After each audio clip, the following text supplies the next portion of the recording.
قرآن مجید میں اللہ کریم نے فرمایا شہر رمضان الذی انزل فیہ القرآن، فرمایا رمضان کا وہ مہینہ ہے جس میں ہم نے قرآن مجید کو نازل فرمایا ہے۔ رمضان المبارک اللہ تبارک و تعالیٰ کے پسندیدہ ایام میں سے وہ خوبصورت ایام کا مجموعہ ہے جس میں اللہ اپنے بندوں پر زیادہ مہربانی فرماتا ہے۔ ہمارے ہاں بہت ساری چیزوں کو سن کے اور بہت سارے معاملات کو دیکھ کے ہم سمجھتے ہیں کہ یہ روٹین کی بات ہے، ہر سال روزے آتے ہیں، ہر سال رکھنے ہوتے ہیں۔ چونکہ یہ بڑا عظمت اور قدر والا مہینہ ہے، لیکن چونکہ خود چل کے آتا ہے تو جو چیز خود چل کے آتی ہے اس کی کئی دفعہ قدر کمزور ہو جاتی ہے، لہذا ہم روٹین کے فضائل سنتے ہیں، روٹین میں اسے لیتے ہیں۔ میرے عزیز، ہماری محافل جب ہوتی ہیں نا، محافل تو ان میں نقیب محفل ہوتا ہے، اسٹیج سیکرٹری بھی لوگ اس کو کہتے ہیں اور بھی کئی ناموں سے پکارتے ہیں۔ وہ آنے والے شخصیت کا تعارف کراتا ہے، کہتا ہے کہ فلاں صاحب آنے والے ہیں، پھر یہ بھی کہتا ہے کہ وہ بڑے اچھے ہیں، بڑے خوبصورت بولتے ہیں، اب میں فلاں قاری صاحب کو دعوت دینے لگا ہوں۔ قاری صاحب جو ہیں وہ بڑی اچھی تلاوت کرتے ہیں، بڑی اچھی ان کی آواز ہے اور بڑا اچھا ان کا لہجہ ہے، وہ تعارف کرا رہا ہوتا ہے۔ پھر نعت خواں کے حوالے سے بھی اس طرح کے وہ تعریفی کلمات ادا کرتا ہے، لیکن لوگ بعض اوقات سمجھتے ہیں کہ ان بیچاروں کی ڈیوٹی ہے، انہوں نے یہ کام کرنا ہی ہے، ان کی ذمہ داری ہے۔ اور اسی طرح ہوتا بھی ایسے ہی ہے۔ ہماری محافل کے جو اکثر نقیب حضرات ہوتے ہیں ان کے جملے رٹے رٹائے ہوتے ہیں، وہ انہوں نے سب کو کہنے ہی ہوتے ہیں، وہ کہے جاتے ہیں۔ لیکن اگر کسی محفل کے اندر نقیب محفل کوئی بہت بڑا عالم ہو، بہت بڑا محدث ہو، شیخ الحدیث ہو، یا کسی خانقاہ کا کوئی صاحب تقوی صالح مسند نشین ہو، اگر وہ کھڑا ہو کے کہے کہ جناب آج میں آپ کو تعارف کرانے لگا ہوں ایک بہت بڑے علامہ، ایک بہت بڑے صوفی آ رہے ہیں، پھر ہم سمجھ جائیں گے کہ جس کی ہمارے حضرت تعریف کر رہے ہیں وہ کوئی بڑا ہی اچھا آدمی ہے۔ پھر ہم سمجھیں گے نہیں، یہ روٹین کی گفتگو نہیں ہو رہی، یہ وہ رسم نہیں جو روز ادا ہوتی ہے، اس میں کچھ انفرادیت ہے، کچھ تخصیص ہے، کچھ اس کے اندر چیزیں زیادہ ہیں۔ وہ پھر انفرادی طور پر ہم تھوڑا سا اس کو زیادہ درجہ دیں گے۔ نہیں، حضرت جی کہہ رہے تھے آج میں نے قبلہ سے سنا ہے، آج فلاں شیخ اور صوفی نے فلاں کی تعریف کیا تو بات کچھ زیادہ ہوگی۔ میرے بھائیوں، مثال دی ہے آپ کو سمجھانے کے لیے کہ رمضان المبارک وہ عزت اور عظمت والا مہینہ ہے جس کا تعارف کسی عام آدمی نے نہیں، رب کریم کے قرآن نے بیان فرمایا ہے اور میرے مصطفیٰ کریم کی زبان اطہر نے بیان فرمایا ہے۔ لیکن آنے سے پہلے بخاری مسلم میں حدیث ہے، حضرت سلمان فارسی رضی اللہ تعالیٰ عنہ کہتے ہیں رمضان شروع ہونے سے پہلے نبی پاک نے ہمیں مسجد میں بلایا اور خطبہ ارشاد فرمایا باقاعدہ، اور ارشاد فرمایا لوگو تم پر ایک مہینہ آنے والا ہے جس میں اللہ اپنے بندوں پر خاص قسم کی رحمتوں کا نزول فرماتا ہے۔ خود رسول پاک نے ہمیں کس قدر زیادہ اس مہینے کا اکرام کرنا ہے اور کس قدر زیادہ اس کو اہمیت دینی ہے اور کس قدر زیادہ ہمارے لیے وہ باعث عظمت ہے کہ جس مہینے کے فضائل خود رسول پاک علیہ السلام نے بیان فرمائے۔ اور نبی پاک صلی اللہ علیہ وسلم نے فرمایا کہ اس مہینے میں تم نفل پڑھو گے تو اللہ فرض کے برابر ثواب عطا فرمائے، اور فرض کا ثواب اللہ 70 گنا عطا فرمائے۔ کتنا؟ بولیے۔ اچھا ہوتا پتہ کیا ہے؟ ہمارے ہاں لوگوں کو پتہ چل جائے نا فلاں کاروبار آج کل زیادہ صحیح چل رہا ہے تو سارے لوگ وہی کاروبار شروع کر لیتے ہیں۔ سی این جی کچھ دنوں بڑی زبردست تجارت ہوتی تھی، تو میرا خیال ہے کہ ہر کلومیٹر پر الا ماشاءاللہ سی این جی نظر آتی تھی۔ اب لوگوں نے سمجھ لیا ہے کہ شاید کھانا کھانے کا لوگوں کا مزاج زیادہ ہے، تو ہم جس چوک میں کھڑے ہوتے ہیں، جس جگہ جاتے ہیں، وہاں لوگ سب سے پہلے بتاتے ہیں کہ یہاں فلاں ہوٹل بڑا معروف ہے، اس پہ آپ کو کھانا کھلائیں گے۔ تو اب ہر آدمی نے ہوٹل کھول لیا، بلکہ اللہ تعالیٰ معاف کرے، ہمارے ہاں تو تعلیم بڑی اچھی تجارت ہے۔ جب سے سرکاری اسکولوں کی حالت تھوڑی خراب ہوئی تو ہر بندے نے پرائیویٹ اسکول کھول لیا ہے. بہت بڑی تجارت ہے معاذ اللہ. میں کبھی کبھی پریشان ہو جاتا ہوں کہ وہ قوم کیسے آگے بڑھے گی جو تعلیم بیچتی ہے. اور اللہ تبارک و تعالیٰ مجھے معاف کرے تو ہمارے ہاں تو صحت کا شعبہ سب سے زیادہ تجارت کا حامل ہے کہ اگر کوئی آدمی اچھی انویسٹمنٹ کر کے کسی اچھی جگہ ہاسپٹل بنا کے کوئی 2-4 اسپیشلسٹ ڈاکٹر بنا لے تو پھر تو وہ بے شک جھاڑو کے ساتھ پیسے جمع کرے, مسئلہ ہی کوئی نہیں. ہم یہ کرتے ہیں کہ جو پتہ محسوس ہوتا ہے نا کہ اس جگہ مجھے رمق زیادہ نظر آ رہی ہے, تجارت میری زیادہ بڑھے گی, تو لوگ ادھر توجہ کر لیتے. او خدا کے بندو, صحابہ کا مزاج یہ تھا کہ جہاں انہیں پتہ چلتا تھا نا اس نیکی کا ثواب زیادہ ہے تو وہ بھاگ کر اس نیکی کی طرف توجہ کرتے تھے. آپ صحابہ کی سیرت کی کتابیں دیکھیے, حضرت انس بن مالک رضی اللہ تعالیٰ عنہ فرماتے ہیں جب نبی پاک علیہ السلام نے رمضان کی شان بیان کی تو صحابہ کا یہ مزاج بن گیا کہ وہ اپنے سارے کام رمضان سے پہلے سمیٹ لیتے تھے. رمضان شریف سے پہلے سارے کام سمیٹ لیتے, لینے دینے کے معاملات صاف کر لیتے, خریداری ہو جاتی, گھر کے اندر کوئی کام کرانا ہوتا تو وہ رمضان سے قبل کرا لیتے. یکم رمضان کو وہ مسجدوں میں ڈیرے لگا لیا کرتے تھے. وہ کہتے تھے نیکیاں جمع کرنے کے ایام ہے. نیکیاں دیکھیں نا, سب سے مصروف ترین زندگی ہمارے نبی پاک صلی اللہ علیہ وسلم کی زندگی ہے. 23 سالوں میں نبی پاک علیہ السلام نے 2300 سالوں سے بھی زیادہ کام کیا. بڑا مصروف وقت تھا حضور کا, بڑا مصروف. ہمارے یہاں نا میں ایک جگہ پہ حاضر تھا تو ایک بزرگ تقریر فرما رہے تھے. وہ کہہ رہے تھے اب خانقاہوں میں جو اللہ اللہ ہو رہی ہے وہ چھوڑ کے باہر نکلو, اب میدان میں نکلنے کا دور ہے. تقریر ختم ہوئی تو میں نے کہا حضرت ناراض نہ ہوئیے گا, ویسے کون سی خانقاہ میں اللہ اللہ ہو رہی ہے جہاں سے آپ باہر نکالنا, تو دور ہی گزر گیا اللہ اللہ کرنے کا. اب تو لنگر شنگر چل رہا ہے خانقاہوں میں, یا باتیں شاتیں ہو رہی ہیں. کیلو کال کی دنیا ہے, مستی اور حال کی تو کب سے چلی گئی. کم باذن اللہ جو کہتے تھے وہ رخصت ہو گئے. خانقاہوں میں مجاور رہ گئے یا گور کن. اب تو کہاں, آپ کس کو آپ کہہ رہے ہیں کہ اللہ اللہ چھوڑ کے باہر آؤ؟ کون اللہ اللہ کر رہا ہے؟ اللہ ماشاء اللہ ہے, حال ہی کوئی نہیں. اسلام فقط اللہ اللہ کا مذہب نہیں.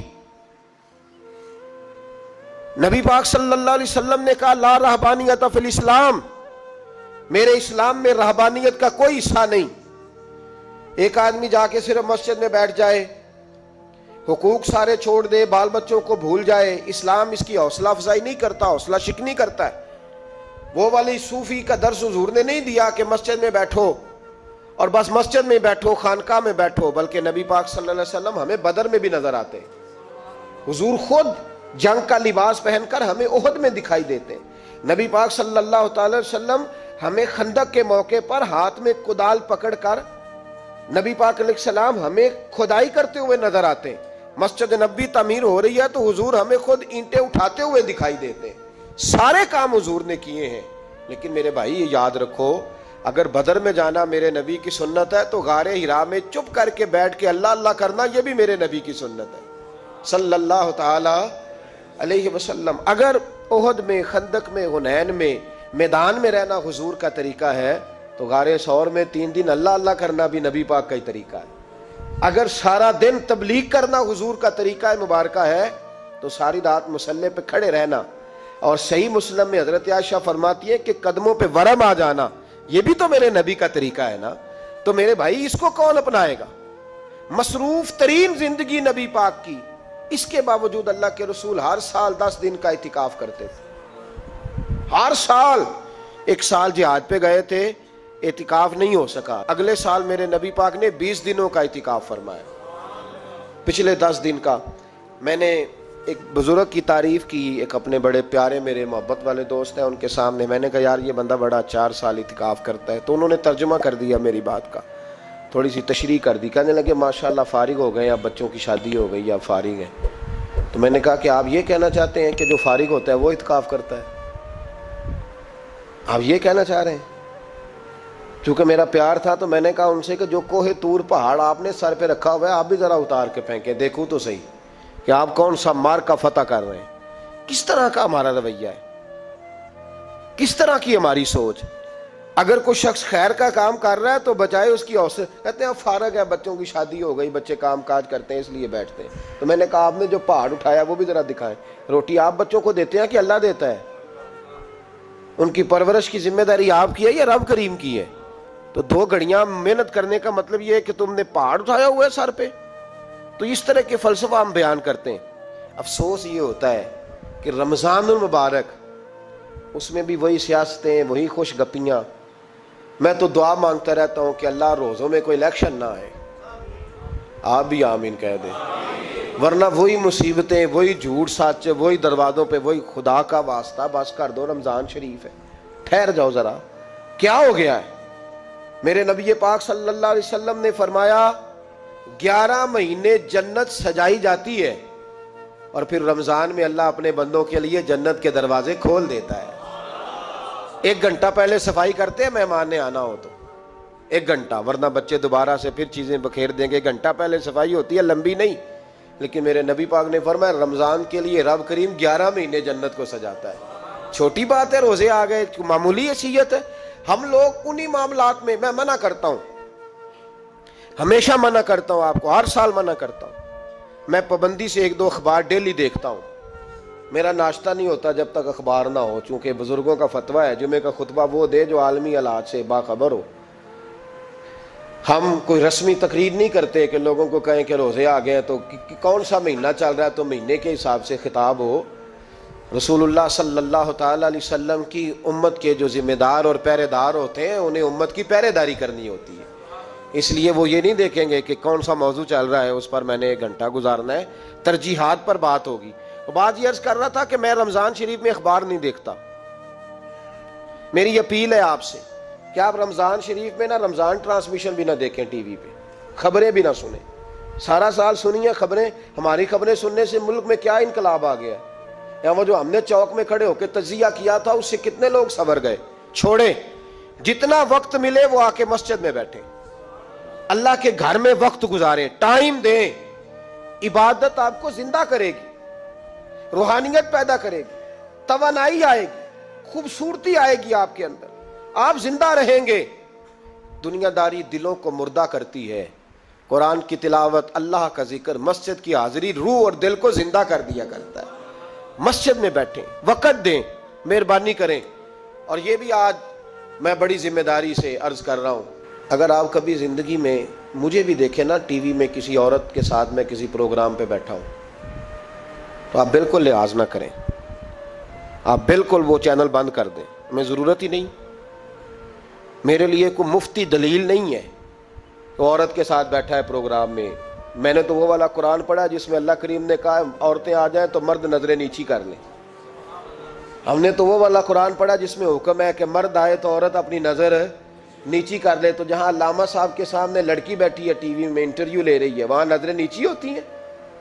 کہاں سے فتویٰ آیا؟ حضرت جنید بغدادی تو فرمایا کرتے تھے کہ حسن بصری پڑھانے والا ہو، رابعہ بصری پڑھنے والی ہو. تو پھر بھی ان کو بغیر پردے کے پڑھنے پڑھانے کی اجازت نہیں ہے. بات ختم ہو گئی. میں کل مجھے سرکاری یونیورسٹی ہے جامعہ کوٹلی کشمیر کی، انہوں نے مجھے دعوت دی کہ آپ کو لیکچر دینا ہے سائنس، تقوی اور رمضان. تو اسٹوڈنٹس ہوں گے، کچھ پروفیسر ہوں گے. تو میں نے کہا کہ اتنے بڑی جگہ آپ نے مجھے بلا لیا، یونیورسٹی لیول کے طلباء تو بڑے آگے جا چکے ہوتے ہیں. چلیں خیر، میں وہاں حاضر ہوا. جب میں پہنچا تو ایک پروفیسر صاحب مجھ سے کہنے لگے کہ لڑکیاں بھی ہیں. تو میں نے کہا کہ ٹائم دیتے وقت آپ سے گزارش کی گئی تھی کہ لڑکیاں نہیں ہونی چاہیے. تو وہ ایک جملہ بولنے ہی لگے تھے. تو میں نے ان سے کہا کہ آپ مجھے دکھیاں نوس مولوی سمجھ لیں، میں پرانے خیالات کا ہوں، آپ مجھے پرانا سمجھ لیں. اس لیے کہ میرے حضرت صاحب فرمایا کرتے تھے ہر چیز نہیں لے لینا، دین نہ نیا لینا. وہ 1400 سال پرانا ہی ہمیں ٹھیک ہے، ہمیں نیا دین نہیں چاہیے. کہنے لگے جی وہ بچیاں تھوڑی پیچھے بیٹھ جائیں گی. میں نے کہا آپ درمیان میں پردہ لگا لیں، میں انہیں نہ دیکھوں وہ مجھے نہ دیکھیں. ٹھیک ہے، بات سنیں، ختم ہو گئی. لیکن اگر وہ سامنے بیٹھیں گی تو ہم نہیں بات کریں گے. تو وہ چونکہ پی ایچ ڈی لیول کے لوگ ہوتے ہیں، زیادہ پڑھے ہوتے ہیں، دلائل دینے کی کوشش کی. تو میں نے کہا میں دلیل نہیں سنتا، میں سنتا ہوں یا اللہ کا قرآن یا مصطفیٰ کا فرمان. تو آپ مہربان. لیکن انہوں نے ضد نہیں کی، بڑے اچھے لوگ تھے. نے کہا جی ٹھیک ہے لڑکیاں نہیں بیٹھیں گی. میرا عرض کرنے کا مقصد یہ ہے کہ کیا فرق پڑتا ہے ہمیں. بہت سارے ذرائع ہیں عورتوں تک پیغام پہنچانے کے, پیغام پہنچ جاتا ہے, کوئی عرض نہیں. آپ باپ پردہ بندوبست کریں. ہمارے رمضان کے فجروں کے درس میں ہزاروں کی تعداد میں عورتیں آتی ہیں, ان کے لیے باپردہ بیٹھنے کا بندوبست ہے. لیکن کوئی ضروری ہے کہ ٹی وی پہ ایک عورت بن سور کے سامنے بیٹھے اور آپ اس کے سوالوں کے جواب دیں؟ ہمارے لیے نہ کوئی مفتی دلیل ہے, نہ کوئی شیخ الحدیث دلیل ہے. اس طرح کا کوئی مفکر محقق ہمارے لیے دلیل نہیں. ہمارے لیے دلیل رسول اللہ کی ذات ہے صلی اللہ تعالی علیہ. ختم ہو گئی بات. اس لیے کوئی ایسی ٹرانسمیشن نہ دیکھو, کسی طرف توجہ نہ کرو. یار 30 تو روزے ہیں, وہ بھی کئی دفعہ 29 ہو جاتے ہیں. اللہ کہہ رہا ہے ایام معدودات, ایک گنتی کے دن ہے. اور میرے بھائی کیا مصیبت ہے, میرا وقت نہیں گزر رہا. آپ یقین کریں اللہ جانتا ہے, ہم تو رمضان کو زنجیریں ڈالتے ہیں. یہ کام بھی رہ جاتا ہے رمضان گزر جاتا ہے, یہ بھی رہ جاتا ہے رمضان گزر جاتا ہے, یہ بھی نہیں ہو پاتا رمضان. پتہ نہیں کس وقت روزے آتے ہیں, کب نکل جاتے ہیں. کہتے ہیں میرا وقت نہیں گزرتا تو میں ٹی وی دیکھتا ہوں. قرآن سارا پڑھ لیا ہے, حدیثوں کا مطالعہ ہو گیا, اپنی آخرت کے لیے نفل سارے پڑھ لیے, تسبیحات ساری ہو گئی. جو اب ٹائم نہیں گزرتا تھا تو ٹی وی پہ جا بیٹھے. کدھر چلے گئے ہم؟ علامہ اسماعیل حقی نے حدیث لکھی. حضرت عائشہ صدیقہ رضی اللہ تعالیٰ عنہ فرماتی ہیں, تفسیر روح البیان میں موجود ہے, کہتی ہیں ایک دن حضور اچانک میرے ساتھ آرام فرماتے, بستر سے اٹھے نکل گئے. ہمیشہ نبی پاک علیہ السلام کا طریقہ مبارکہ تھا, جب رات کو تہجد کے لیے اٹھتے تو کہتے ابو بکر کی بیٹی حق تیرا ہے, وقت تیرا ہے, پر اگر تو اجازت دے تو میں اپنے اللہ کو راضی کر لوں. آج حضور نے پوچھا ہی نہیں, بستر سے اٹھے چلے گئے. کہتی میں اٹھی, میں نے دائیں بائیں دیکھا, محبوب نظر نہ آئے. حضور کی تامد استعمال شدہ پڑی تھی, وہ تامد میں نے اٹھا کے اوڑھ لی اور میں نکل گئی حضور کو تلاش کرنے. کہتی ہیں جب میں باہر گئی مسجد نبوی شریف کے ساتھ جنت البقیع کی جانب, نبی پاک سجدے میں تھے. کہتی ہیں میں گئی, تھوڑی دیر کھڑی ہوئی, حضور نے آہٹ سنی تو پوچھا تو کون ہے؟ میں نے کہا میں عائشہ ہوں. تو محبوب نے فرمایا یہ عائشہ کون ہے؟ میں نے کہا یا رسول اللہ میں آپ کی زوجہ. فرمایا زوجہ کیا ہوتی ہے؟ یا رسول اللہ میں ابو بکر کی بیٹی. تو نبی پاک نے فرمایا یہ ابو بکر کون ہے؟ حضرت عائشہ کہتی ہیں میرا کلیجہ پھٹنے کو آیا, میں وہاں سے پریشان حال واپس آئی. جب میں گئی تھی تب بھی ہلکی ہلکی بارش تھی, واپس لوٹی تو پھر بھی ہلکے ہلکے قطرے بارش کے گر رہے تھے. میں آ کے ہامتی کامتی بیٹھ گئی. تھوڑی دیر گزری تو نبی پاک تشریف لے آئے. تو حضور صلی اللہ تعالیٰ علیہ وسلم نے مجھے پریشان دیکھا تو کہا عائشہ کیا ہوا؟ کہا حضور آج وہ ہوا ہے جو کبھی نہیں ہوا. یا رسول اللہ میں پریشان ہو گئی ہوں. حضور عجیب بات ہے, میں گئی ہوں, آپ نے پوچھا کون ہے تو میں نے کہا میں عائشہ. کا عائشہ کون؟ آپ کی زوجہ. فرمایا زوجہ کون؟ ابو بکر کی بیٹی. کا ابو بکر کون؟ اور پھر حضور میں گئی ہوں تو میرے کپڑے بھیگ گئے, آپ آئے ہیں تو کپڑے خشک ہیں, سمجھ نہیں آئی. تو لفظ سنو حدیث کے, نبی پاک نے فرمایا عائشہ لی مع اللہ وقت, میرا اپنے اللہ کے ساتھ ایک وقت ہوتا ہے. کس کے ساتھ؟ آج میرا دوستوں کے ساتھ وقت ہے, آج میرا گھومنے کا وقت ہے, آج میرا خوش گپیوں کا وقت ہے, آج میرا سیاحت کا وقت ہے, آج میرا پکنک کا وقت ہے. میرے نبی پاک نے فرمایا لی مع اللہ وقت, عائشہ میرا اپنے اللہ کے ساتھ, میرا اپنے اللہ کے ساتھ ایک وقت ہوتا ہے. اس وقت نہ وہاں کوئی فرشتہ آ سکتا ہے, نہ کوئی نبی اور مرسل آ سکتا ہے. جب فرشتہ اور نبی نہیں آ سکتے تو عائشہ اور ابو بکر کیسے آ سکتے ہیں؟